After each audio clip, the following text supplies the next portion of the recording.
Bienvenue sur les causeries de Jérôme et Mathieu. Sur ce podcast, nous vous parlons immobilier, investissement et indépendance financière. Nous vous partagerons notre expérience, nos anecdotes et même en direct nos aventures d'investisseurs. On vous parlera de l'évolution de nos projets immobiliers et entrepreneuriaux.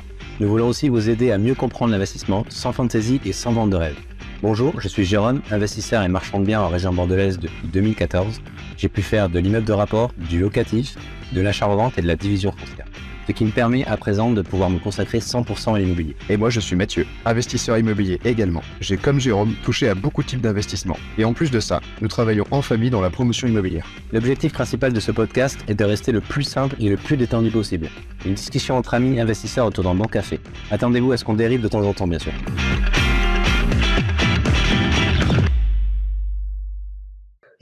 Bonjour à tous, bienvenue sur le podcast Les Causeries de Jérôme et Mathieu. On est content de vous retrouver pour cet épisode 11 où on va parler de la gestion locative et de la vente d'un bien immobilier. Salut à toi Mathieu. Salut. Et déjà, on doit vous présenter toutes nos excuses, c'est que nous n'avons rien enregistré la semaine dernière. Et, Non, on est on a honteux été... totalement. Mais voilà, c'est comme ça, c'est les aléas du direct. Ouais, on a été un peu débordé par notre activité, on va dire notre activité principale qui est quand même de trouver des biens, chercher des biens, acheter des biens et louer et rénover des biens. Ouais. C'est quand même notre activité principale pour l'instant, donc on a été vachement préoccupé et occupé par ça la semaine dernière. Donc ça a été compliqué de trouver un créneau et cette semaine, malgré qu'on ait une semaine assez chargée, on a réussi à trouver un créneau aussi.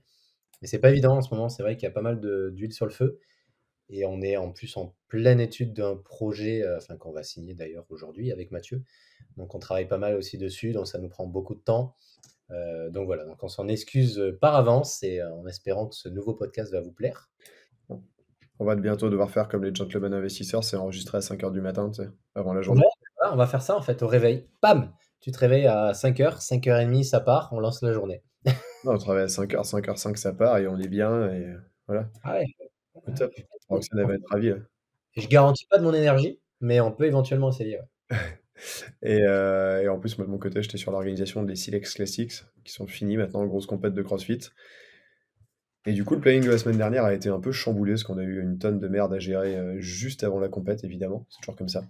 Donc voilà, mais on va se discipliner pour que vous en ayez un par semaine dorénavant tout le temps.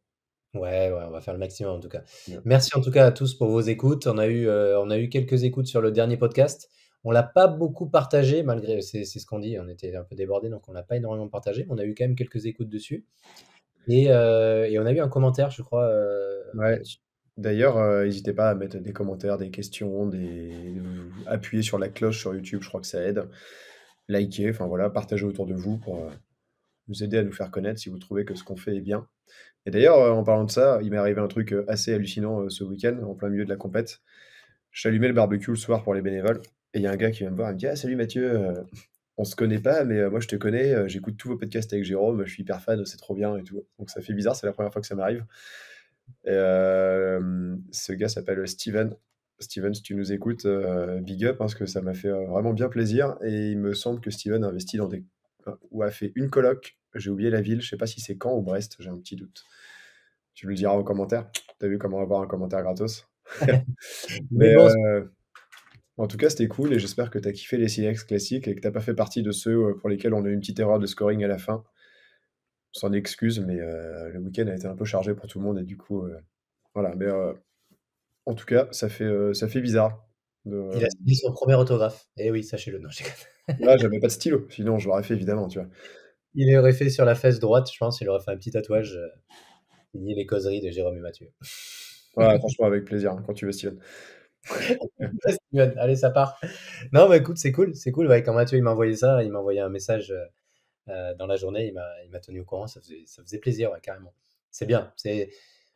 On essaie de vous donner le maximum de contenu, d'être le plus simple possible. Donc voilà, l'idéal c'est que ça vous convienne et que ça vous plaise. Et c'est pour ça, n'hésitez pas à nous faire des retours s'il y a des choses qui vous conviennent pas ou des informations qu'on creuse peut-être pas assez. Ou voilà, des fois, pour nous, ça nous paraît logique certaines fois.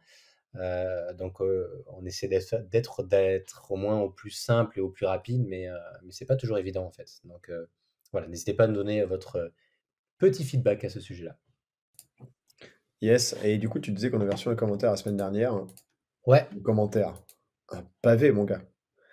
Un pavé, un pavé, un pavé, ouais, tout à fait. Attends, j'ai quitté, je sais De pas la si c'était part bien. de Margot Sadri, qui nous dit: Hello Jérôme et Mathieu, merci pour ce podcast au top comme les précédents. Ah, j'ai la voix un peu cassée encore.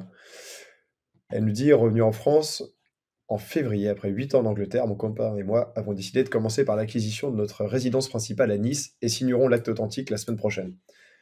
La banque postale a accepté de financer le projet en l'échange de la domiciliation de nos revenus et compte épargne. Petite surprise au moment de la réception du contrat, la semaine dernière, en plus de la domiciliation des comptes, ils nous demandent de prendre la formule carte bleue. Apparemment, c'est évident pour les banquiers, mais ça ne l'est pas pour nous, revenant du Royaume-Uni, où tous les frais de carte bleue et compte n'existent pas. C'est pas mal ça quand même. Ah oui, c'est vrai.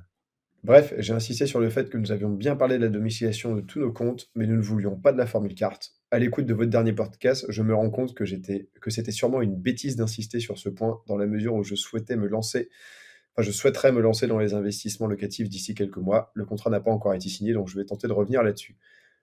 En tout cas, je comprends mieux le type de relation investisseur plus banquier à privilégier maintenant. Elle dit take care, thanks again, Margot, tout ça, tout ça.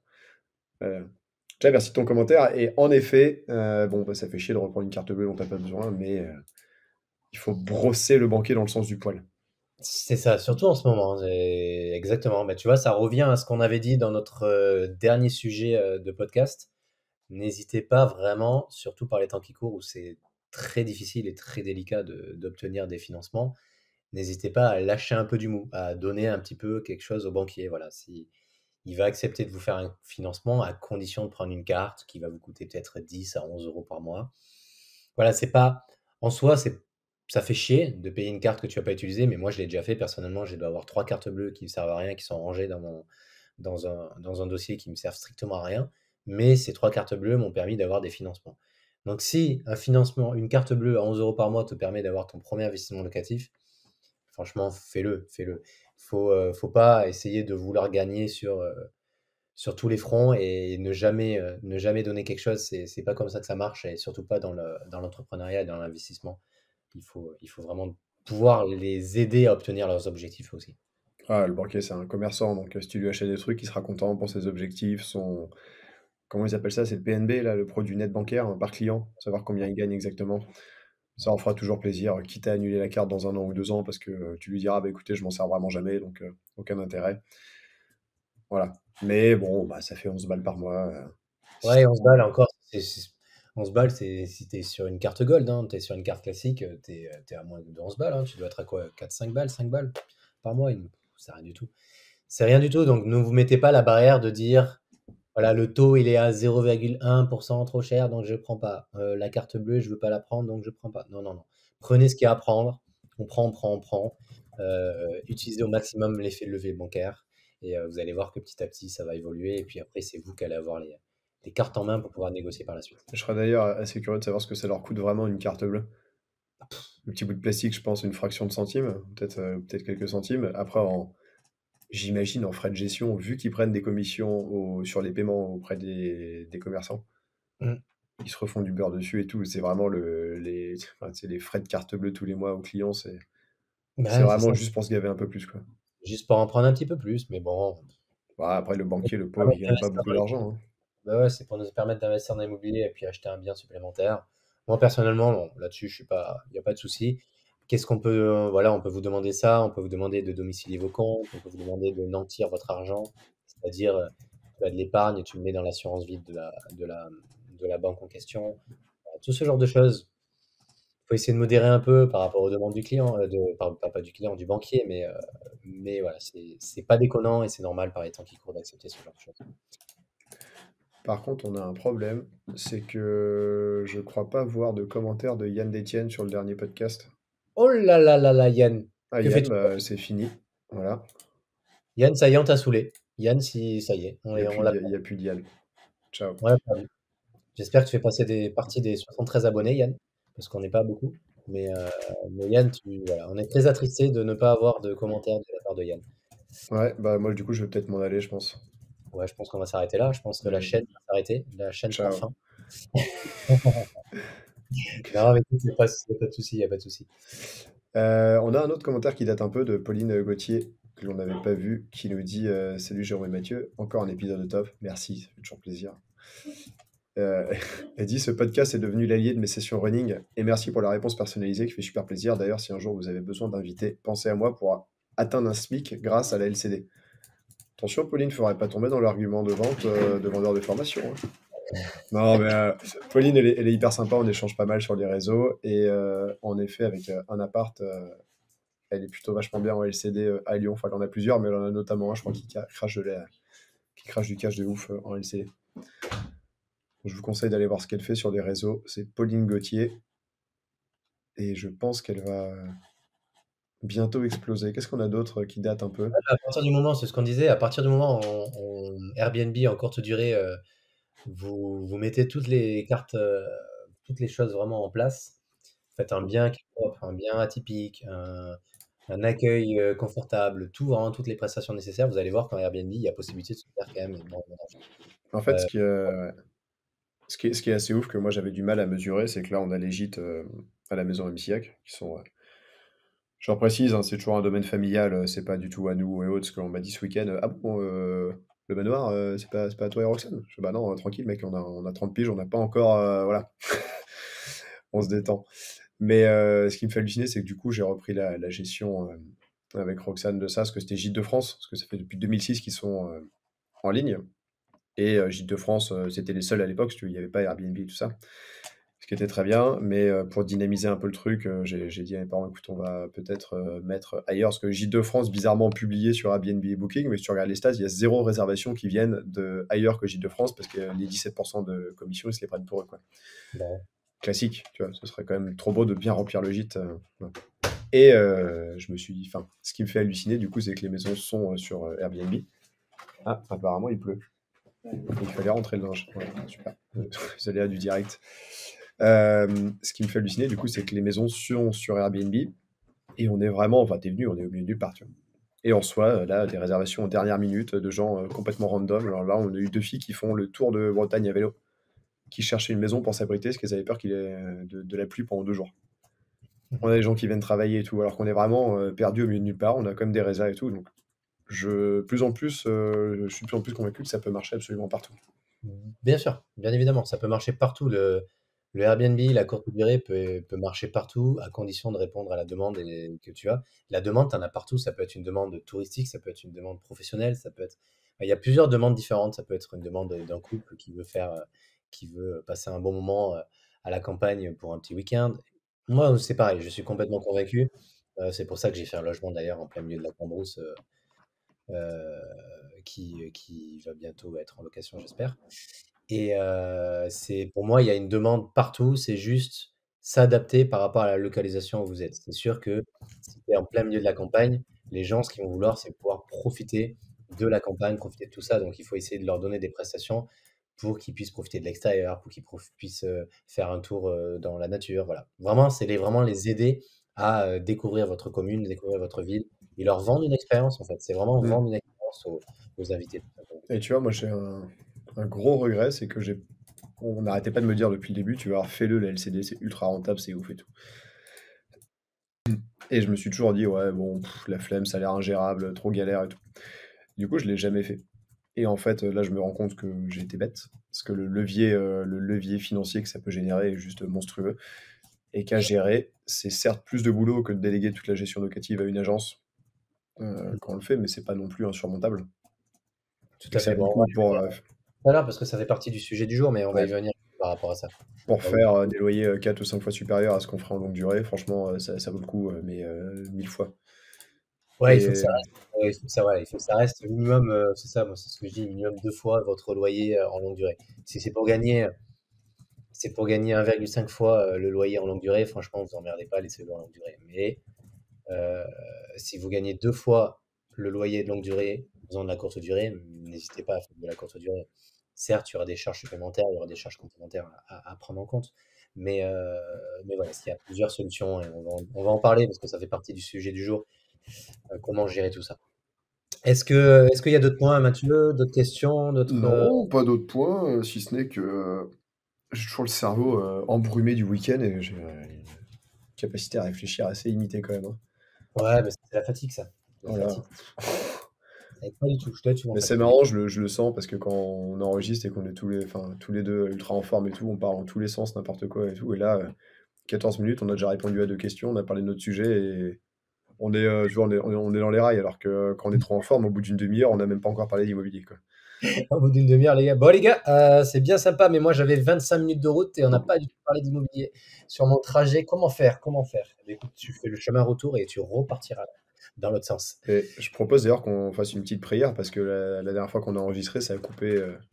Ça Ouais. a coupé. Donc si vous les écoutez dans l'ordre, le podcast d'avant, il y a dû avoir une coupure. C'est peut-être répété au bout d'un moment, mais on avait enregistré.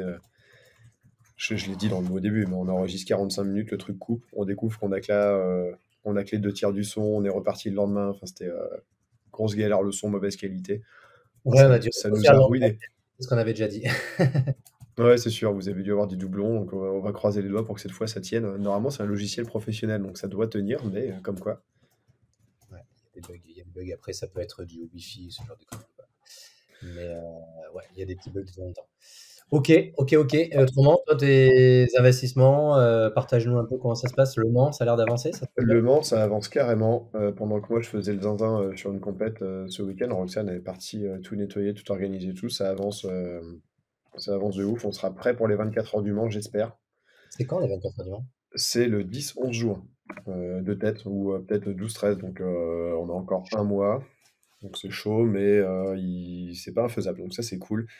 Et là, on a vraiment hâte de passer de la phase où on sort des milliers d'euros toutes les semaines pour tout mettre en place à une phase où on va rentrer des milliers d'euros de loyer, j'espère, parce que ça, on n'est pas encore sûr. Ouais. Mais non, ça c'est cool, ça se passe bien. Sablé, le chantier est à l'arrêt parce que les assurances, je sais pas, ils font la technique du mort, c'est mois de mai, tout le monde est en vacances, mais bref, les aventures classiques. Non, rien de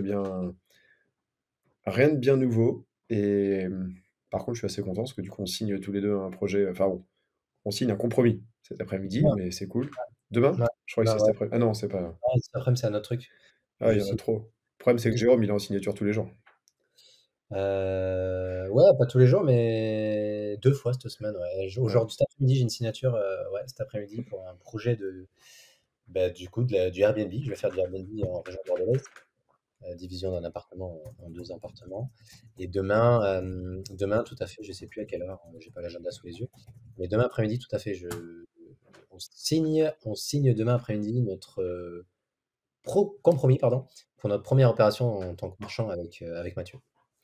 Mais ouais, ça fait vraiment plaisir. Mais sinon, je sens bien qu'on est dans la phase où ce que j'adore avec l'immobilier, c'est qu'en fait, tu bosses ultra fort. Ouais. Et puis après, tu fous plus rien globalement. Enfin, en Il y a des comparaison périodes. de ce que tu as fait en amont, tu fous plus rien et ça rentre tout seul. Et là, on est dans la phase où on bosse très fort depuis des mois et ça commence à devenir un peu lourd. Ouais. Donc, enfin, j'ai hâte et je peux dire on parce que je sais que c'est partagé qu'il y ait déjà toute cette partie-là qui soit finie et que ça roule et qu'on puisse repartir sur de nouveaux projets. Parce qu'en plus, je veux dire, il y a deux choses, c'est que tu bosses très fort sur un projet, donc au bout d'un moment, ça devient usant, et tu bosses toujours très fort sur le même projet. Et le C'est fait de clair. ne pas avoir de nouveauté, de ne pas en voir le bout, que ce soit infini et tout, c'est quand même un peu galère. C'est ça, c'est exactement ça, de pas voir le bout et de se dire, ok, ces projets-là, ils sont terminés. C'est pour ça que les projets qu'on va faire et qui vont arriver, ils vont tomber un peu à pic parce qu'ils vont tomber pile quand les autres vont se terminer. Donc les autres vont se terminer, on va pouvoir commencer à, à rentrer de l'argent avec ces biens et maintenant on va pouvoir bifurquer sur d'autres projets par la suite. Mais c'est vrai que c'est des périodes, voilà, il y a des périodes, on va dire cette période-là qu'on a vécue pendant ces derniers mois, c'est la période délicate où tu payes, tu payes, tu payes, tu payes, tu payes. Et tu as quand même les biens à côté qui rapportent, qui te fait rentrer de l'argent, tous les mois, mais à force de payer, tu te dis: «Bon, vivement que ça soit terminé». Ouais, parce que là, je t'avoue que ça commence à devenir dur. Ouais, ouais, c'est long, c'est long. C'est vrai que c'est des périodes difficiles. Mm. Mais bon, on est sur la fin, on est sur la fin enfin moi je parle, je dis «on» parce Ah, que toi aussi, en fait, on va finir en même temps les trucs, donc ouais, c'est parce cool. qu'on a un immeuble qui est en train de se finir en même temps que Mathieu et c'est un peu le même contexte donc on est sur la fin et bah, moi c'est pareil, normalement d'ici une semaine, fin de cette semaine, normalement c'est complètement fini, vraiment complètement de A à Z donc on va croiser les doigts que la partie de la semaine prochaine, au pire des cas, semaine d'après, le Airbnb commence. Ça, c'est top.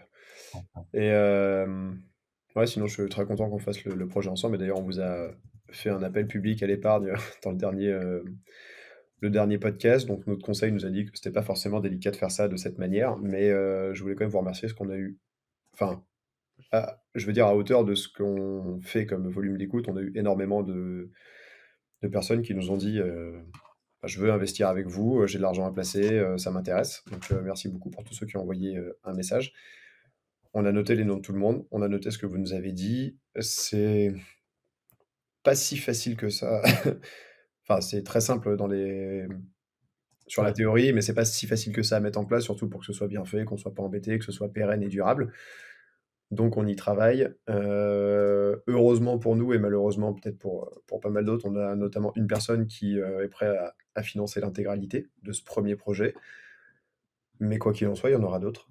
Ouais, bien sûr. Et voilà, donc on vous le dira. Après, tant que rien n'est signé, hein, donc on Tout à fait, c'est pour ça qu'on n'en parle sait pas jamais. trop. On n'est pas du genre à parler de choses tant que c'est pas acté, tant que c'est pas définitif. Voilà. Quand on sera propriétaire du bien, qu'on va commencer les travaux, peut-être qu'on pourra même faire un petit vlog, vous montrer un peu les projets, le projet, ce qu'on fait.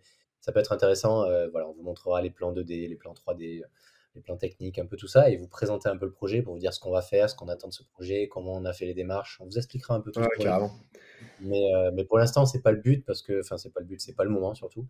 Tant que c'est pas signé, tant qu'on n'a pas eu tous les accords, ça sert à rien de vous en parler parce que on va pas vous vendre du rêve pour vendre du rêve. Donc, nous, on en parlera quand ça sera complètement définitif. Voilà, c'est ça. Et en parlant de vlog, d'ailleurs, il y a Julien qui avait filmé un vlog avec moi à Nantes sur l'appart qu'on a mis en location il y a quelques temps. Il m'a envoyé le premier jet qui est très cool. C'est ultra dur à faire. Toi, tu avais fait une vidéo avec Christopher Van Lieu, tu avais bien géré. Moi, je me suis retrouvé tout seul face au truc et franchement, Bah, ça dépend des questions qu'on te pose en fait. Est-ce qu'il y a quelqu'un qui te posait des questions? ah non, bah là, j'étais tout seul et je devais dire pourquoi on était là, ce qu'on faisait, expliquer l'appartement et tout. Donc, en soi, c'est marrant comme exercice. Ouais, c'est pas évident. Julien, il a fait un travail incroyable. Il m'a envoyé d'ailleurs la version définitive, il faut que je regarde. Ça va sortir bientôt et on l'emmènera faire à Bordeaux la même chose avec toi, avec moi, tous ensemble pour faire notre projet et ce sera très cool. J'espère que la première vidéo vous plaira. Moi, je trouve que on a fini le tournage, je me suis dit, mais qu'est-ce qu'il peut faire avec ce que je lui ai fourni comme prestation? Et finalement, il a fait un truc où même moi, j'étais content de m'écouter, tu vois? Ouais, ouais, carrément. Non, mais c'est toujours intéressant ce genre de vidéo parce qu'au moins ça montre du concret et ça montre le terrain. Parce que là, l'idée, là, on vous a fait beaucoup de théories, on vous a expliqué pas mal de choses sur l'ordre chronologique de l'achat d'un bien immobilier, ce qu'on fait, ce qu'on regarde, les choses à faire attention, comment essayer d'avoir votre financement, etc. Et on va dire maintenant, de temps en temps, ce qu'on vous avait dit, ce qu'on vous a expliqué en début de podcast, de temps en temps, on va vous faire des vlogs dans ce sens-là. C'est-à-dire, on va aller sur le terrain et on va vous montrer vraiment du concret. On va vraiment vous montrer les choses. Par exemple, quand tu fais une visite, voilà, si jamais la maison, du coup, on est propriétaire dans quelques mois, ben, on vous montrera, voilà, moi quand j'ai visité, qu'est-ce que j'ai fait, les questions que j'ai posées à l'agence, ce que j'ai vérifié, ce que j'ai vu, ce que j'ai estimé, le budget que j'ai estimé. Voilà. On va vraiment vous montrer du concret et vraiment de la réalité, comme ça, de façon à ce que vous voyez vraiment les coulisses de l'investissement immobilier, que ce soit en locatif ou en marchand. Voilà, l'idée, c'est de vous aider le plus possible. Et d'ailleurs, je rebondis sur ce que je disais avant. On en parlait juste avant, il y a les gentlemen qui ont enregistré un podcast avec Yann Darwin, qui est Exactement. très cool. Et à la question, qu'est-ce qu'il ferait si, s'il devait repartir de zéro? Donc en plus de nous dire qu'il en a plein le cul de répondre à cette question, Je m'en doutais qu'il allait dire ça parce que cette question, c'est vrai que il tout le doit monde la l'avoir pose. tout le temps. C'est un calvaire. Et il nous dit, ce que je ferais, c'est du private equity. Alors, ça semble un peu vague quand il dit ça, mais en fait, ce qu'il sous-entend, c'est ce qu'il fait avec les Miami House, c'est de chercher des fonds privés pour aller faire des projets plus gros. Et ce qui semble, toi, quand il te dit: «Moi, je ferais ça», tu te dis: «Bah, c'est impossible», tu vois?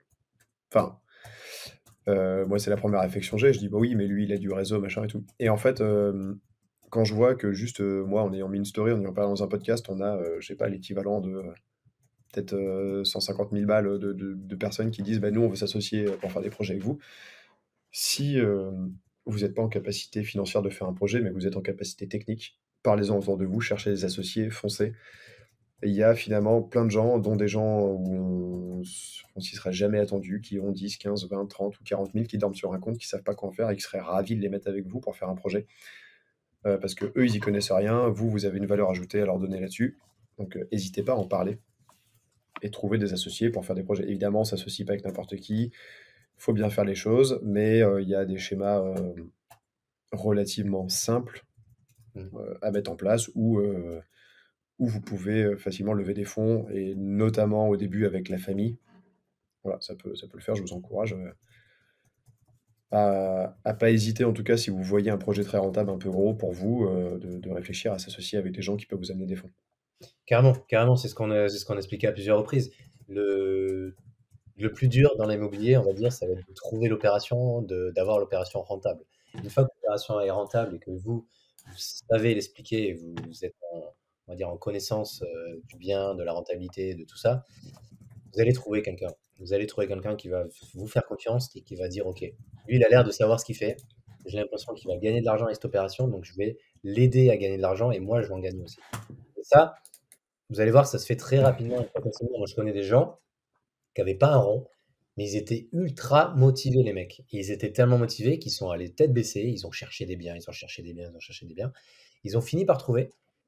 Et petit à petit, ils ont grossi, ils ont grossi, ils ont grossi, ils ont grossi. Et maintenant, ils arrivent à se financer par leurs propres fonds, etc. Mais à la base, ils n'avaient pas un rond, les mecs. Donc, c'est juste qu'ils ont été motivés et plus motivés que d'autres. Ouais, il y en a Donc, plein comme ça, hein. ouais, donc l'excuse dire non, j'ai pas d'argent en ce moment, je peux pas investir. Arrêtez les conneries avec cette excuse-là. L'excuse de j'ai pas d'argent, j'ai pas le temps, tout ça. Le temps, si vous voulez vraiment, ça se trouve, c'est pas un problème. Une journée, ça fait 24 heures, hein. Au lieu de dormir 10 heures, tu dors, ou 8 heures, tu dors que 4 heures ou 5 heures, ça suffira largement. Ah, je te confirme, j'ai fait ça tout le week-end et mine de rien, on peut bosser fort. C'est C'est exact- alors, c'est pas agréable, hein, mais c'est faisable. Mais c'est faisable. Si la personne est motivée, c'est juste une question de motivation et d'envie, en fait. Si vous avez vraiment envie, ben, bougez-vous le cul et vous allez y arriver. C'est exactement ça. C'est un peu le discours que donne Yann Darwin. C'est pour ça que j'aime bien Yann Darwin parce qu'il est très simple et très clair dans ce qu'il dit. C'est honnêtement, c'est juste bougez-vous le fion, quoi. C'est juste ça. C'est restez pas chez vous à vous lamenter sur votre sort. J'arrive pas à faire ci, j'arrive pas à faire ça, je trouve pas de bien, toi tu y arrives. Ouais, mais j'y arrive pourquoi? Parce que je me bouge le cul et je vais visiter des biens, en fait. C'est pas en Ouais, restant. il le dit clairement lui-même, hein, que il fait pas la vie de rêve d'influenceur à Dubaï, qu'il bosse comme un malade et que c'est pas simple tous les jours, quoi. Bah non, tout à fait. C'est des sacrifices. Sachez que c'est des sacrifices. Au début, vous vous sacrifiez pour après profiter. Le plaisir différé, comme on appelle ça. C'est ça. J'emploie souvent ce terme. C'est le plaisir différé. Donc voilà. Donc c'est vrai que c'est important et c'est toujours bien de trouver des gens qui sont prêts à injecter de l'argent dans vos projets. Nous, on est très content que vous ayez répondu à cette demande. Ça montre et ça prouve que vous avez un minimum confiance en nous par rapport à ce qu'on peut vous partager et par rapport à notre expérience. Donc voilà. Donc, si c'est pas sur ce projet, ce n'est pas un problème, il y en aura d'autres, c'est pas un problème. Bon, pas de Ça. suite, déjà lancé celui-là et on verra après, mais il y en aura d'autres, vous inquiétez pas. Ah, je te connais, tu vas nous en trouver un toutes les semaines, toi. Ouais, ouais, il y a des chances. Jérôme, il visite tout le temps. Bon, à partir du moment où celui-là, il est lancé, pas lancé vraiment officiellement les travaux et tout, mais au moins voilà que l'offre de prêt est signée, tout est fait. Il y a moyen que je reparte à la chasse. Il y a Ah, de c'est bien grandes ça. de grandes chances. Et avant d'entrer dans le sujet du jour, j'avais sauvegardé un article qui me semblait intéressant, Ouais. de la très bonne rubrique immobilière du Figaro Immobilier, Ouais, c'est qui vraiment nous dit que les locataires peu soignés de leur logement ont un risque très gros. Et en substance, je vais te le résumer, en gros, il y a eu récemment un procès entre un locataire qui a pulvérisé son local. Alors c'était un local commercial et le bailleur, et le locataire, partit du principe qu'il n'aurait à payer que le montant du dépôt de garantie. Et ben, en fait non, c'est passé au tribunal et ils ont dû, payer les réparations du local. ça m'étonne pas. Et ce que dit l'article, bon, je ne peux pas les vérifier moi-même, hein, mais c'est que en gros, là, c'est un local commercial, mais que, le tribunal s'est appuyé sur un arrêt ou, un paragraphe du code civil, et que donc ce qu'ils ont dit est applicable également au logement. Donc c'est intéressant parce que moi, ça m'est déjà arrivé qu'un locataire parte en pulvérisant un logement et je me suis dit: «Bon, bah, je rends pas la caution», sauf que c'était 300 balles, donc j'étais content, et tu refais tous les travaux. En gros, si vous faites exploser un logement, il faut pas hésiter à, je vais peut-être vous dire des bêtises, mais je sais pas quelles sont les démarches, mais ça va être porter plainte, procès, machin, pour faire payer au locataire.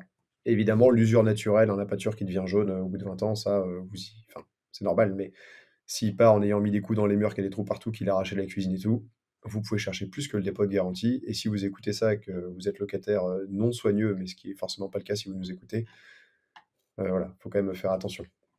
Tout à fait, parce qu'on sait très bien que c'est pas une caution de 400 balles qui va vous rembourser les travaux que le gars aura cassés. Donc pour ça, il y a la plupart des locataires, ils se plaignent, il faut payer la caution, tout ça. Mais sachez qu'une caution, quand on vous demande une caution, c'est 400 euros. Ouais, c'est rien. En gros, on fait rien, on rachète même pas un canapé à 400 euros.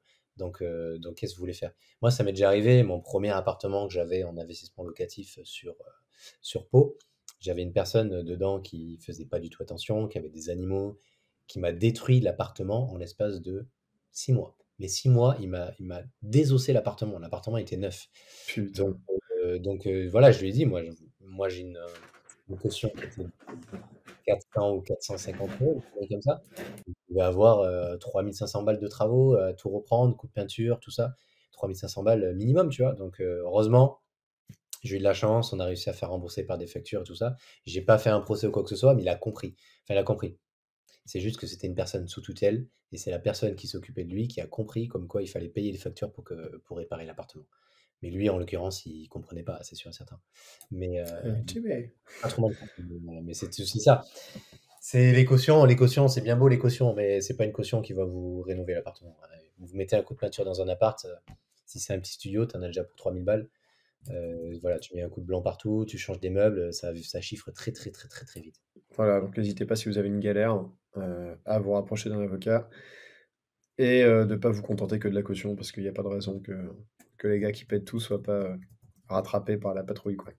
Ben, c'est ce qu'on dit, hein, c'est ce qu'on disait quand on n'hésitait pas à payer pour être aidé.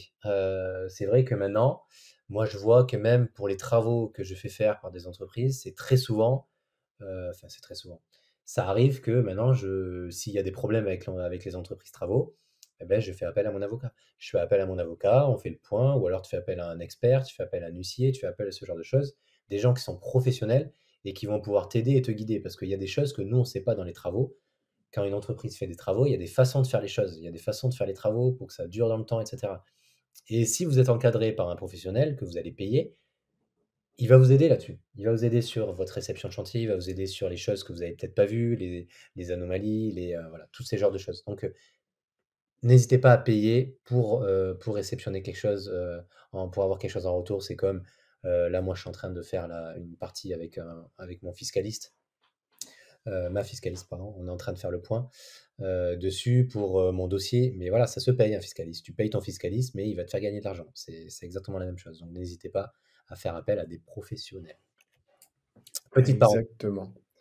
Et j'en profite, ça se fait pas, mais sous l'article, il y, il y a un autre lien qui m'a donné envie de cliquer. C'est la porte d'accès à une cité médiévale qui est à vendre pour 250 000 euros. Alors c'est où? C'est à Semur en Auxois. Je sais pas où c'est, mais les photos de la ville, ça a l'air ultra stylé. Et pour celui qui veut faire un Airbnb un peu haut de gamme à thème, ou tu sais, un truc un peu love room médiéval un peu sympa, il y a peut-être un truc à faire. Mais il précise en dessous qu'il y a quand même pour 600 000 balles de travaux pour remettre ça en location, Ça, enfin hein, en ouais. habitable, donc ça pique un peu quand même, quoi. Il va falloir faire beaucoup de logements et il va falloir rentrer beaucoup d'argent. Mais en logement atypique, ça peut claquer quand même, hein. Ah ouais, bien sûr. Bah, après, des logements atypiques, tu peux faire des trucs, des fois des trucs à petit budget. J'ai vu, il y en a un qui a sorti une vidéo il y a pas longtemps, comme je crois que c'est Robin, de projet locatif, qui a sorti une vidéo d'un mec qui explique ça. Il a une cabane dans les arbres, avec jacuzzi et sauna. Il a 40% de rentabilité. Ouais. C'est c'est un truc de fou. Des fois, des trucs à 200 000 balles, projet fini 200 000 euros, vous pouvez faire une rentabilité de malade. Si tu n'achètes pas cher et que tu fais beaucoup de travaux, tu peux faire un truc de fou furieux. Je sais pas si tu suis un gars qui s'appelle c'est Steven, son compte Instagram c'est Realty ou Real Life, Steven Real Life, voilà. Steven, oui, c'est un Ouais. Et je crois que c'est un gars qui est Angers, et là il vient de faire 2 suites troglodytes. ah non, Je sais c'est pas pas. si c'est à Angers ou Tours ou par là. C'est magnifique ce qu'il a fait et j'ai hâte de voir les chiffres. Il dit qu'il les donnera bientôt et je suis assez Ouais, curieux de voir Live ce que by ça va donner. Steven. Ouais, c'est ça, Real Life by Steven. Ah ouais, d'accord, ok. Je pensais pas à lui au début, mais ouais, je l'ai. Et ces suites troglodytes, le salaud, c'est quand même pas mal et je pense que les rentabilités vont être absolument insolentes. Ouais. Bah oui, c'est Pareil, sûr. on parlait d'un gars qui met souvent sur le Club des Rentiers des photos de ses projets, il doit en être au 6e ou au 7e, qui achète des caves à Rouen et il fait des Airbnb de malade, sauf que les caves, il les achète, là il a mis une photo, il achète la cave 100 000 balles, il fait 30 000 euros de travaux. Il met, enfin, il fait un truc magnifique, sauna, jacuzzi, le lit hyper confortable et tout. Loyer estimé 3 500 à 4 000 euros par mois. Ça va, belle rentabilité. Ça- Tout va bien. Et je crois qu'il en est cinquième, sixième, peut-être dixième, comme ça sur Roux. Ah ouais, mais voilà, sortez un peu de l'ordinaire, faites des choses qui sortent de l'ordinaire, faites des choses, vendez une expérience aux gens, ce qui va justifier un prix plus élevé et qui va vous augmenter votre taux d'occupation d'une part et votre rentabilité dans d'autre part, ça c'est sûr et certain. Donc Et ça c'est permet de vendre plus cher en plus. exactement. Plutôt que de faire la baston sur le prix, d'être celui qui va louer le moins cher. Ça vaut le coup de s'énerver un peu pour faire un projet magnifique et louer plus cher. Ouais, ouais, carrément. Carrément, carrément. Bon, on va fermer la parenthèse sur enfin, cette grosse parenthèse sur cette introduction qui a duré. Et ouais. Ouais, quand même, c'était un peu long. Et la Ouais? dernière fois qu'on a fait un podcast, ça a coupé à peu près à ce moment-là le micro. Donc ça se trouve, on parle pour rien à partir de maintenant. Non, non, non. Donc alors, on va parler maintenant, on va rentrer un peu dans le vif du sujet. Le sujet du jour, on va vous parler de la mise en location d'une part, comment nous on gère la mise en location de nos biens, que ça soit en longue durée, en courte durée, et ensuite la mise en vente de nos biens, pour du marchand ou pour du particulier. L'idée, c'est de vous expliquer nous comment on procède. Est-ce que c'est la meilleure solution ou pas? Ça, vous faites ce que vous voulez, vous en pensez ce que vous voulez. Nous, en tout cas, c'est comme ça qu'on procède et c'est comme ça qu'on travaille pour nous dégager du temps pour le reste. Donc, on va commencer par la partie déjà mise en location de nos biens, que ce soit en longue durée ou en courte durée. Toi, de ton côté, Mathieu, Bah, qu'est- courte durée, je vais pas trop en parler parce que je m'y mets là depuis un mois, donc je m'estime pas trop légitime. Par contre, longue durée, bon, maintenant je mets 95% du parc en gestion. Il y a juste un appartement à Nantes et deux à côté de Vannes qu'on gère nous-mêmes, mais parce que pour des raisons X ou Y, on pourrait les mettre en gestion, mais bref, c'est comme ça. Mais en gros, annonce locative, ce que je fais, bon, déjà des belles photos, ça semble évident. Je publie uniquement sur le Bon Coin, ouais, parce que je pense que c'est le plus gros site d'annonce et que ça sert à rien d'aller payer pour mettre ailleurs. Globalement, je mets toujours les 3 photos, j'essaie de sélectionner, pièce de vie, salle de bain, enfin pièce de vie où on voit la cuisine si elle est dedans, salle de bain et la chambre ou les chambres et après surtout ce que je fais, c'est que je fais une description qui est hyper longue avec absolument tous les détails sur l'appartement. ouais, Mon principe, c'est que d'une, j'ai pas envie de le faire, donc si je le fais, j'ai pas envie de répondre 36 000 fois aux mêmes questions, donc je mets tout, et tout, c'est quoi? C'est, l'étage, le type de sol, la déco, le nombre de lots dans les parties communes, l'exposition, enfin tout ce que tu veux, toutes les infos, quoi. Ce qu'il y a comme équipement, il faut que les gens, en ayant lu l'annonce, potentiellement, toutes les questions qu'ils vont me poser, elles soient déjà dedans. tout à fait. Le but, c'est ça, c'est encore une fois, c'est de gérer votre temps et gérer votre planning. C'est éviter les coups de fil. Oui, le loyer est de combien, les charges sont de combien, les trucs à la question à la con. Donc faites une annonce qui, on va dire, qui donne le plus d'informations possible aux futurs locataires, de façon à ce qu'ils évitent de vous appeler pour un oui ou pour un non pour poser des questions inutiles. Donc c'est vraiment filtrer les gens au maximum pour éviter les appels Ouais. qui servent à rien, Sauf tout simplement. si vous aimez être harcelé, parce que quand vous allez mettre en location un truc dans un endroit un peu prisé, enfin, tu peux recevoir jusqu'à 50 appels dans l'heure, quoi. C'est un Ouais. délire. Ensuite, je mets jamais mon numéro de téléphone sur le bon coin, je l'ai fait au début et c'est l'enfer. Ton téléphone, il est bloqué pendant une journée ou deux les premiers jours de mise en ligne, donc je mets que En location, ouais, enfin, en mon location, mail. en fait. Et après, pour louer au meilleur prix, ce que je fais, qui est peut-être pas la bonne stratégie, c'est que je regarde ce qui se fait ailleurs, je me mets au plus cher. Et je vais mettre comme ça, enfin, en général, c'est quand je suis pas trop pressé, je vais me mettre comme ça 3-4 jours, je vais mettre, je sais pas, 1000 balles. Et puis, bah, je vais voir ce que ça dit. Si tu le vois tout de suite, de toute façon, s'il n'y a pas beaucoup de demandes, au bout de 3-4 jours, je vais rabaisser de 50 euros, puis de 50 euros, puis ainsi de suite. Mais bon, après, si je sais que le marché il est à 500 euros, je me mets pas à 1000, tu vois. Bien sûr. Je vais essayer de me mettre à 600, peut-être 620, pour essayer de taper un peu le haut du panier. Et ce que j'ai constaté, c'est que les gens doivent rechercher par centaines d'euros les loyers ou par cinquantaine d'euros. Parce qu'en général, tu passes de 855 à 800. Enfin, non, on va dire un exemple encore mieux, tu passes de 810 à 790. Le nombre de demandes peut être multiplié par 10. Donc, toujours quand je baisse le prix, je passe sous un palier de 50 euros ou 200 euros. Ouais, ouais. Ça me permet d'aller potentiellement taper le meilleur prix. Et après, il n'y a pas beaucoup. Je veux dire, il n'y a pas beaucoup de secrets. Une fois que tu as fait une belle annonce, que tu as mis toutes les infos possibles dedans, comment je m'organise, bah après, ça va dépendre de l'emploi du temps. En général, je fais.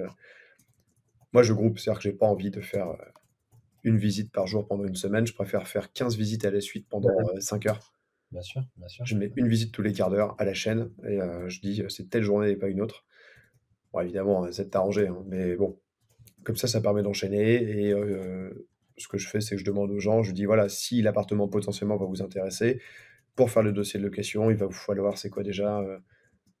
3 fiches de paie, enfin tous les documents qui vont bien, Ouais. pour qu'ils arrivent avec tous les documents s'ils veulent louer l'appart. Bien sûr. Ça, c'est quand vous êtes sur un marché assez tendu, vous allez avoir le choix dans les locataires. Voilà, faites une journée visite, bon, que ce soit de l'achat ou de la location, c'est pareil, hein. Moi, je fais pareil pour de la vente. Euh, je fais une journée où j'enchaîne toutes les visites et ben, c'est tout le monde les uns après les autres. Ça évite de constamment refaire, revenir. Tu fais les allers-retours, tu fais visiter, etc. Voilà. Gestion du temps, ce terme-là, je l'emploie très souvent parce que ça fait partie du quotidien de l'investisseur, c'est la gestion du temps et de ses priorités. C'est vraiment focalisez-vous, optimisez votre temps au maximum. Donc voilà, donc la délégation, c'est important et la stratégie et l'organisation, c'est hyper important. Donc là, Mathieu parlait du coup de la partie, lui, où il gérait lui-même. Moi, le gérer moi-même, je l'ai déjà fait un petit peu. Ça m'a vite gavé, honnêtement, parce que moi, toute la partie administrative, tout ça, ça m'a vite saoulé. Ah bah, je te rassure, je le fais vraiment plus, que si Ouais, j'ai pas le choix, quoi. franchement, ça m'a bien, bien, bien fait chier. Donc franchement, tu payes une agence en location à l'année, elle va te prendre 5% de ton montant. Bah, après, chacun voit comme il veut, mais moi, je préfère payer 5% et être libre, perdre 30-40 balles par mois suivant le montant du loyer, ça dépend, hein, et être complètement libre et puis que l'agence le gère. Et au moins, ça te permet, on va dire, le temps que tu passes pas en train de vérifier que tu as eu ta paye, vérifie ci, vérifie ça, bah, tu peux faire autre chose. Donc moi, je suis plus partisan de, je le passe à une agence en longue durée, elle s'en occupe complètement et puis elle connaît c'est son métier en fait, tout simplement. Elle connaît beaucoup plus. Mais après voilà, chacun le gère comme il veut ça, mais vous allez voir que petit à petit, quand vous allez avoir plusieurs au début, le premier bien, vous allez pouvoir le gérer vous-même, donc ça peut être intéressant parce que ça permet de connaître un peu comment ça fonctionne et après dès que vous allez avoir plusieurs biens, vous allez être obligé de déléguer cette partie-là parce que autrement ça va vous prendre votre temps complet en fait, tout simplement. Si vous avez beaucoup trop de biens, de gérer tout ça, ça va vous prendre beaucoup de temps. Ah et puis c'est trop chiant, c'est jamais au bon moment, évidemment. Ouais, tout à fait. Ah, Ouais, en fait, ouais. sa chaudière qui est en panne un dimanche soir, ça m'est déjà arrivé, moi. C'est à 1h30 de chez moi, Martine qui m'appelle un dimanche à minuit. T'es là, putain, pourquoi la locataire m'appelle un dimanche à minuit? Bah, parce qu'il y avait un dégât des eaux. Ah, ben ok, merci madame. Donc là, c'était un peu le bordel. Donc maintenant, c'est fini. Tu payes une agence et puis basta. Ouais, c'est pareil. J'avoue que ah pardon, il y a la porte qui vient de claquer. J'avoue qu'à un moment, je me suis posé la question parce que, je me disais: «Bon, ils foutent rien en vrai l'agence». Et en fait, je vais les voir une semaine après et puis on discute et puis il me dit: «Ah, le gars, de Orpi qui est juste formidable, qui me gère mes biens, il en a, je crois 25 appart, à Mamers». Et puis il commence à me dire: «Ouais, tel immeuble, j'y suis allé hier, j'ai changé les ampoules des parties communes». Tu enfin, juste pour resituer, c'est 2 heures et demie de route de chez moi, tu vois? Et il me dit: «Ah, lui, il fait chier à chaque fois, tous les mois, il faut que j'aille taper à la porte pour prendre le loyer en liquide parce qu'il manque, machin. Et puis il a fallu que j'aille faire ça et tout». Et sûr, il commence à me sortir un truc et dans ma tête, j'étais en train de me dire: «Mais heureusement qu'il est là, quoi». T'imagines? Donc après, Heureusement qu'il est là, quoi, c'est l'enfer. ah non, c'est l'enfer, c'est Et l'enfer. j'étais là: «Mais qu'est-ce que je suis content de lui payer, 5, 6 ou 7 je sais plus, du loyer pour qu'il le fasse». Parce que moi, ce que j'aime beaucoup dans l'immobilier, c'est trouver le bien, l'acheter et le vendre. Tout ce qui est au milieu, je peux pas en entendre parler. Si, il y a les loyers qui rentrent, quoi, mais tout le reste, c'est Ouais, trop les chiant, loyers, quoi. hein, mais c'est vrai que toute la partie administrative, la gestion, tout ce bordel, il y en a qui aiment ça. Il y en a qui aiment ça, je les respecte fortement, mais personnellement, non, non, personnellement, cette partie-là. En fait, je trouve que c'est une perte de temps, moi, tout simplement, de gérer des loyers, gérer tout ça. Je trouve que c'est complètement une perte de temps. Et moi, c'est pas ce que j'aime dans l'immobilier. Autrement, j'aurais j'aurais tout fait pour avoir une carte T, j'aurais créé une agence immobilière et puis basta, tu vois. Et Non, merci. c'est pas notre métier. C'est très important de se rendre compte de ses limites et de ses compétences et de ses capacités. À un moment donné, nous, notre métier, c'est pas de faire de la gestion locative. Notre Non, c'est métier, ça. notre métier, c'est trouver le bien, chercher le bien, faire financer le bien, suivre éventuellement les travaux si on se sent de le faire, essayer de revendre le bien. Voilà, c'est vraiment ça notre cœur de métier et ensuite, c'est gérer tous les professionnels avec qui on travaille. C'est du management de projet, comme on explique. Vous êtes au milieu, vous êtes un chef d'orchestre, vous avez votre agence, vous avez votre notaire, vous avez votre comptable, vous avez vos artisans, votre fiscaliste, vous avez tout le monde et vous êtes au milieu et vous tirez les ficelles d'un peu tout le monde et vous gérez tout le monde. Vous êtes un manager de projet, tout simplement. Donc, c'est vraiment quelque chose qu'il faut se mettre en tête. Au début, pratiquez vous-même. Éventuellement, ça va vous permettre d'apprendre. Et moi, j'en connais beaucoup. Ce qu'ils font, c'est qu'ils font les travaux au début eux-mêmes. Comme ça, au moins, ils savent ce que c'est les travaux, ils savent comment ça fonctionne. Et quand on leur parlera de travaux, ils vont savoir comment ça marche. OK. Pareil pour la gestion. Tu veux gérer ton premier appart, gère-le. Tu verras les avantages et les inconvénients. Tu verras comment ça s'organise. Et ensuite, tu le délègues. Toujours dans la partie de délégation, c'est déjà apprends à le faire. Une fois que tu sais le faire, tu peux apprendre à déléguer. Et tu pourras déléguer à une personne et tu pourras savoir si elle fait bien ou pas.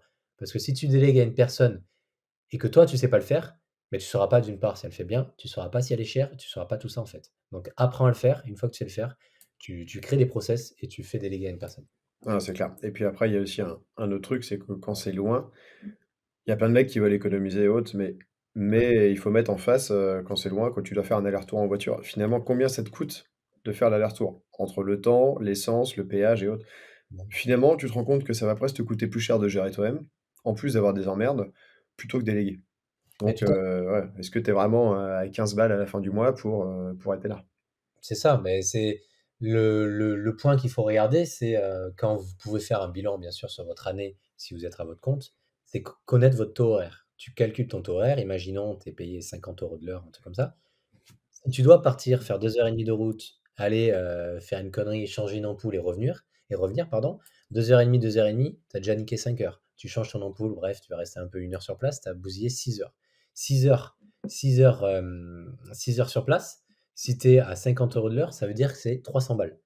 300 balles de l'heure. Ça veut dire que tu as perdu 300 balles de ce que tu aurais pu faire ailleurs. Ouais, Autant déléguer cette partie-là, en fait. C'est la base de la partie délégation, c'est connaître ton taux horaire. À partir du moment où tu connais ton taux horaire, tout ce qui est au-dessus de ton taux horaire, ben, tu délègues tout, en fait. Enfin, en dessous, pardon, en dessous. et Tu puis même, délègues. même sur la charge mentale, quoi. Ouais, bien sûr. Tu entends pas parler, tu peinard. Bah, quand on était au Népal, il y a un moment, je sais pas pourquoi, j'ai du réseau et je vois 3 ou 4 appels en absence d'une fille, je fais: «Merde, c'est qui?» Je fais: «Ah putain, c'est une locataire d'un truc que je gère» et je reçois un SMS: Monsieur Paco, faut me rappeler, c'est ultra urgent, il y a un énorme problème» et là, tu vois, dans ta tête, tu es en train de te dire: «Waouh, ça y est, l'immeuble, il est tombé». Sauf que toi, tu es en vacances, tu as envie clairement de faire autre chose, quoi. Et C'est puis ça. tout ça pour finalement, ils me disent: «Oui, j'ai plus d'eau chaude». Bon, c'est un salon de coiffure, donc c'est chiant. Qu'est-ce que je fais, tu vois? C'est la merde. Bon, finalement, rien de grave, quoi. Mais le simple fait d'avoir le coup de pression d'un coup et machin et tout, ça, C'est une charge mentale, en fait. C'est ouais, voilà, te bousiller les vacances, tu penses qu'à ça. En fait, on a suffisamment de pression et suffisamment de choses qui nous prennent au quotidien. Ne vous rajoutez pas de la contrainte complémentaire avec cette gestion-là. Cette gestion-là, déléguée-là. Ça, voilà, ça va vous coûter entre 5 et 7% suivant l'agence. Si vous avez plusieurs lots à leur filer, vous pouvez faire un petit compte groupé et puis ça va pouvoir réduire un peu le budget de la gestion locative. Vaut mieux en avoir 10 pour une agence plutôt que d'en avoir un par plusieurs propriétaires. Donc voilà, c'est un effet de levier aussi important, ça, la partie négociation sur plusieurs lots. Mais n'hésitez pas à déléguer cette partie gestion locative à une agence qui va faire l'état des lieux, qui va faire tout ça, quoi. ouais, par contre, tu as totalement raison sur le fait de le faire soi-même au début, c'est quand même super intéressant de voir ce que c'est. Bien sûr. Mais ouais, c'est des économies enfin, à mon sens, c'est des économies de bout de chandelle. Je sais qu'il y en a qui sont totalement opposés à ça et qui disent qu'il faut absolument le faire eux-mêmes. Mais tu vois, l'économie à tout bout de champ, je trouve qu'au bout d'un moment, elle a plus de sens, quoi. On fait pas ça pour se refaire un deuxième ou un troisième métier en plus de ce qu'on fait déjà, quoi. Exactement, l'idée c'est pas de vous créer de la pression, de vous créer un métier complémentaire en fait, c'est tout à fait ce qu'on dit. Et puis un terme que j'emploie souvent maintenant, j'ai eu du mal à le comprendre au début, maintenant je l'emploie très souvent, c'est le pas cher coûte cher. Ce que j'entends par ça, c'est que ce soit des artisans, que ce soit le fait de vouloir économiser vous sur la gestion de l'agence. Toutes ces petites économies que vous allez faire, quoi qu'il arrive, ça va vous coûter cher. Parce que quand tu prends un artisan, tu dis lui il est pas cher, donc je vais le prendre, je vais économiser tant. Non, non, non, non. Lui, il va juste te faire de la grosse merde et tu vas juste devoir tout refaire ce qu'il a fait. Donc ça veut dire que le pas cher, mais il devient cher parce que tout ce qu'il a fait, mais tu dois tout refaire parce qu'il a fait de la grosse merde. Et bien c'est exactement pareil pour la gestion locative. Tu te dis, je vais faire des économies, je vais gagner 50 balles par mois. Tout ça pourquoi? Pour te faire chier à des locataires à la con qui vont t'emmerder pour de la gestion de chaudière, de la gestion d'ampoule, de la gestion Ah, c'est clair. des trucs chiants en fait, tout simplement. Donc, donne tes 50 balles à l'agence et t'inquiète pas qu'elle va s'en occuper très bien. Ils sont Ouais. très bien pour ça, ils sont très professionnels. Puis le confort de moi, je reçois, tous les comptes rendus de gestion. Je sais que là, aujourd'hui, c'est jour de paye, tu vois? Je reçois les comptes rendus de gestion, normalement, c'est le 10 ou le 11. Puis au pire, tu vois qu'il y a un souci dessus, parce que moi, ce que je fais, je regarde la ligne en bas à droite, je me dis: «OK, c'est bon», enfin, quand je le regarde, parce que je le regarde même plus tout le temps. Quand il y a un souci, tu envoies un SMS au gars ou un mail, il te répond: «Il y a ci, il y a ça, il y a eu ça ce mois-ci», hop, 5 minutes, réglé. Et le pas cher coûte cher et ce qui coûte le plus cher et je me rends de plus en plus compte, c'est le temps. Ah oui. En fait, tu vois, c'est la première fois de ma vie que enfin, en ce moment, c'est chaud et on bosse et tout. Je dois caler des rendez-vous au début du mois de mai en rentrant de vacances et je me dis: «Putain, mais le mois de mai, il y a 2 jours fériés par semaine là, ce mois-ci, c'est quoi cette merde?» tu vois? Alors que d'habitude, je suis ultra content. Je me dis: «Putain, génial, le week-end de 4 jours, tout le mois de mai, on bosse pas, je suis refait» et cette année, en fait, c'est la première fois que ça me fait ça et si en plus du temps enfin aujourd'hui, l'emploi du temps, il est quand même, ouais, il est un peu hardcore. Si en Ouais. plus de ça, il fallait répondre aux 50 connards qui t'appellent parce enfin, je dis 50 connards, OK, ils me payent un loyer, mais qui t'appellent parce que le ballon d'eau chaude, il y a ci ou que, véridique, un jour, il y en a un qui a appelé parce qu'il arrivait pas à bouger un meuble, il fallait venir l'aider. Enfin, tu vois, les mecs, mais c'est lunaire. Parfois, tu en as qui t'appellent juste parce qu'ils veulent parler. Enfin, si en plus, faut s'ajouter ça, c'est juste plus faisable, quoi. Ou au bout d'un moment, tu es limité par le temps, que tu as, quoi. C'est ingérable, c'est juste ingérable. C'est le temps, il est primordial. Vous savez qu'en ce moment, on le voit, on est full. Moi, je le vois, mon planning, tu vois, on a même du temps, on a même de la difficulté à trouver un moment pour faire des podcasts. Tu vois, j'ai mon agenda sous les yeux, je vois là, ma journée, elle est chronométrée de A à Z, en fait, du début de ce matin, 8h moins le quart jusqu'à ce soir, 21h, elle est chronométrée ma journée. Demain, c'est pareil, et vendredi, c'est pareil. Donc, bon, samedi, dimanche aussi, mais parce que samedi, dimanche, je suis quoi? Ah si, j'ai l'événement à Montauban, moi, ce week-end d'ailleurs. Ouais, je suis à un événement immobilier à Montauban ce week-end. Donc bref, ça n'arrête pas, on est full, full, full. Donc optimisez le temps pour pouvoir faire déjà ce que vous voulez faire, ce que vous aimez et gérer vos priorités. Moi, ma priorité dans ma journée, le premier truc que je base, je vous le dis direct, c'est ma priorité, c'est mon entraînement de CrossFit. Ma base, le premier truc, c'est je cale mon entraînement et après je cale tout le reste. Mais c'est ma priorité parce que j'en ai besoin, physiquement, mentalement, j'en ai besoin. C'est des choses que j'ai besoin. Il y en a d'autres, ça sera autre chose. Mais moi, c'est ma priorité. Enfin, Mathieu aussi, je suppose. Ouais, mais Mais là, tu vois, là où moi je sens que c'est en train de déraper en ce moment, c'est que l'entraînement, je suis en train de le mettre, de côté ouais, et ça ouais, va pas. C'est la pareil, c'est la première fois en je commençais quoi? En 2016. Bon, avant, j'étais étudiant, ça compte pas, je foutais rien de mes journées. Mais, là, c'est la première fois où, depuis un moment, l'entraînement, il est plus prioritaire et je sens que ça dérape, donc ça fait chier. Mais bon. ça va revenir. Mais ouais, favoriser le temps, par-dessus tout, quoi. Ouais, exactement. C'est garder le temps pour vous, pour votre famille, pour les gens, vos amis proches et votre famille proche.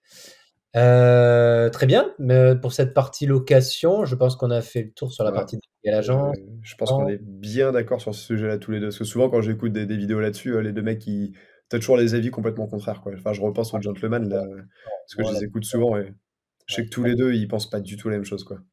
la partie délégation, on est Ouais. assez d'accord. Mais là, tu vois, on a parlé de la longue durée, mais la courte durée, moi, c'est pareil. Moi, tous les Airbnb que je fais, c'est dans une conciergerie. Pour l'instant, je n'ai pas de conciergerie, donc c'est dans une conciergerie extérieure. Peut-être qu'un jour, j'aurai ma conciergerie et puis on verra. Mais en tout cas, pour l'instant, je le délègue à une conciergerie. Pareil, la conciergerie, ça coûte cher. Ça, je ne vais pas vous dire le contraire. C'est entre 20 et 25% du montant de votre chiffre d'affaires. C'est sûr que ça coûte cher. C'est un coût. Mais par contre, moi, j'entends pas parler de mes appartements. Mais vraiment, clairement pas. C'est géré de A à Z. Le seul moment où on en parle, c'est vraiment, il y a un petit truc à changer. Est-ce que tu m'autorises à acheter ça? Voilà, c'est des conneries pour remplacer. Mais je n'entends pas parler de ça. Donc, c'est vraiment la partie liberté. Tu peux nous dire comment ça se passe? Parce que mise en location, conciergerie, ça intéresse peut-être du monde de savoir comment ça se passe de passer par une conciergerie. Bah, en fait, une conciergerie, comment ça va se passer? Bon, déjà, dans un premier temps, c'est qu'elle va gérer les entrées et les sorties. Elle va gérer un peu la partie communication auprès des voyageurs. Et ensuite, elle va aussi vous créer l'annonce. Donc, elle va faire, moi, la mienne, en tout cas, elle fait les photos, elle crée l'annonce sur Airbnb, elle gère le calendrier, elle gère les prix, les différents prix, elle ajuste les prix par rapport à la demande et par rapport à la période. Ensuite, elle a une personne qui va gérer le ménage. Donc, ensuite, elle a une personne qui va faire le ménage à chaque séjour. Elle a un compte rendu de la part de la femme de ménage. Elle gère le réassort de tout ce qui est papier toilette, gel douche, et cetera. Elle gère vraiment la totalité. Elle va vous demander, pardon, 20 à 25% de votre chiffre d'affaires, mais elle gère vraiment la totalité de la création de l'annonce jusqu'à acheter le gel douche et le PQ, quoi. Et Donc, l'annonce, ça se passe comment? Ils le font sur leur, compte à eux ou c'est avec tes comptes à toi? non, attends, que je dise pas de bêtises. C'est mon compte? Non, c'est mon compte. Je l'ai mis en cohorte. C'est mon compte et je l'ai mis en cohorte en fait. Et du coup, elle a la main dessus. Elle a la main directement dessus. Et ensuite, comment elle gère d'autres? Non, et puis après, elle a directement. Elle a une application. Elle a une application directement avec sa conciergerie pour gérer la communication. Mais autrement, c'est mon compte Airbnb. Et en fait, moi, on a créé l'annonce. Et en fait, en gros, quand tu crées une annonce, ben, tu peux dire cette annonce-là, tu as une personne qui a le droit de pouvoir gérer le bien, gérer le calendrier, gérer la totalité du bien. Donc en fait, je l'ai mise en cohorte. Et en fait, c'est comme si c'était moi qui gérais le bien. OK, donc ouais, tu fais vraiment rien, quoi. Strictement. Moi, ça m'arrive juste de temps en temps de regarder le calendrier, juste pour voir comment il est. Mais non, je fais strictement rien. Tu vois, comme exemple, ce week-end, tu vois, on n'était pas là tout le week-end. Puis des fois, je reçois une notif, je fais «Ah, je viens d'avoir une réservation pour l'appartement». Et là, je vois les gens qui reçoivent le message automatique. Bonjour, merci d'avoir réservé à tel endroit. Vous allez recevoir le code de la boîte à clés, etc. Voilà. Moi, pendant ce temps, j'étais autre part et j'avais d'autres choses à gérer et c'était complètement géré. Trop bien. Non, non, c'est très bien. C'est un coût, c'est un coût, ça je vais pas vous cacher. Il y a beaucoup de gens qui vont vous dire: «Non, moi je préfère l'automatiser». Vous pouvez éventuellement l'automatiser, mais quoi qu'il arrive, il y aura toujours un jour où vous allez avoir un problème avec un locataire. Donc, si c'est juste à côté, si c'est chez vous éventuellement, vous pouvez le gérer.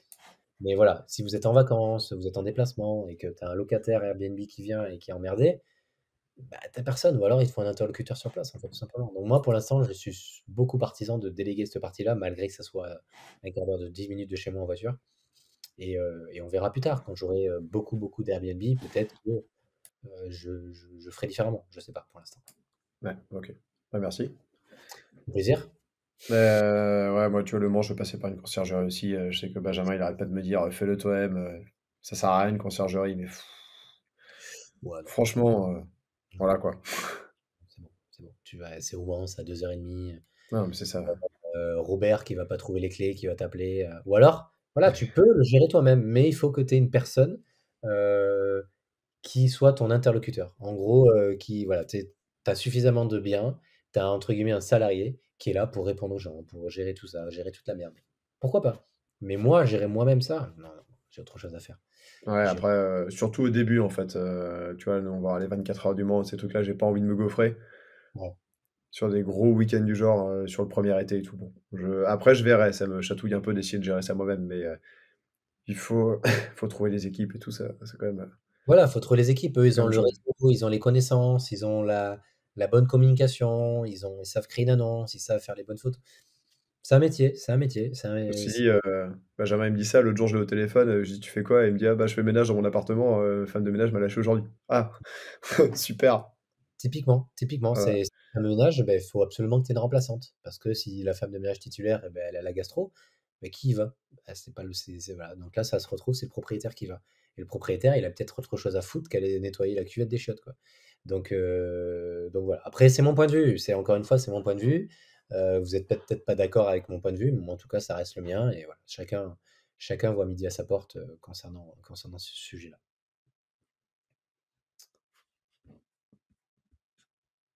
J'ai Du coup, la partie, on va parler un peu aussi partie locative, on a fait le tour. Partie vente maintenant, vente d'un bien, achat d'un bien. bah, je vais Est-ce plutôt te laisser en parler parce que moi, j'ai vendu, par moi-même, enfin, que 2 biens finalement, c'est pas, toi, Bon, tu as fait j'en ai pas vendu des milliers et des cents non plus, mais moi, ça dépend. Je réfléchis, est-ce que la vente d'un bien, si ça m'est arrivé quelquefois quand même de le redonner à une agence. En fait, moi, ça dépend des secteurs, ça dépend de plein de choses. Ça dépend de mon temps sur le moment, en fait. Il y a certains biens que j'ai vendus moi-même parce que, en fait, par le réseau, je communiquais, je disais: «Écoute, je vais vendre ce bien, est-ce que tu es intéressé?» «Bah oui», «Bah OK, vas-y, ça part» et je le vendais direct. ouais, Je le vendais directement, comme ça, moi-même et ça évite d'avoir des frais d'agence. Parce que les agences, il y a à boire et à manger dans les agences, bien évidemment. Il y en a certains qui vont pas faire grand-chose et qui vont prendre une com de 5-6. Donc faut voir. Mais par contre, quand vous voulez monter en puissance et que vous voulez, par exemple, faire du marchand de biens, moi je prends l'exemple du marchand de biens.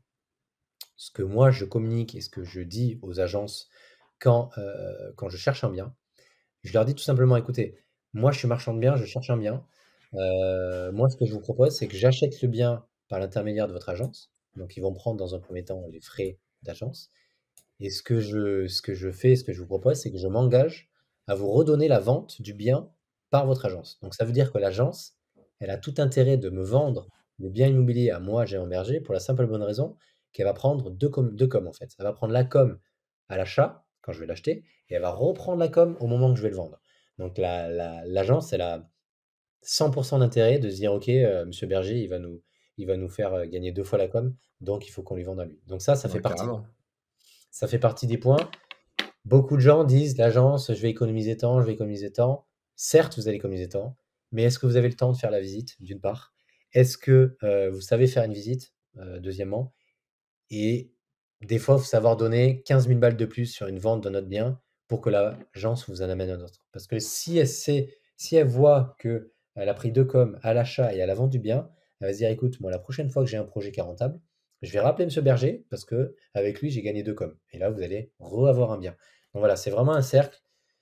Ça reste toujours dans le donnant-donnant, hein. C'est toujours ce qu'on explique avec Mathieu assez régulièrement, c'est le win to win. Faut pas que ça aille que dans le sens. Avec le banquier, il faut que ça soit les deux qui gagnent. Avec l'agent immobilier, il faut que ça soit les deux qui gagnent. Si l'agent immobilier, tu lui mets une carotte dans le cul, tu lui dis: «Écoute, moi je t'achète ça» et puis après, tu gardes le bien et tu lui refais pas la vente, mais la prochaine fois qu'il a une opération rentable, t'inquiète pas qu'il va s'en rappeler, il va pas Ah te bah rappeler. ça, Il va pas tu te rappeler, sûr qu'il pensera pas à toi. il pensera jamais à toi.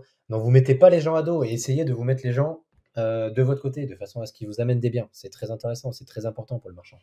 Ouais.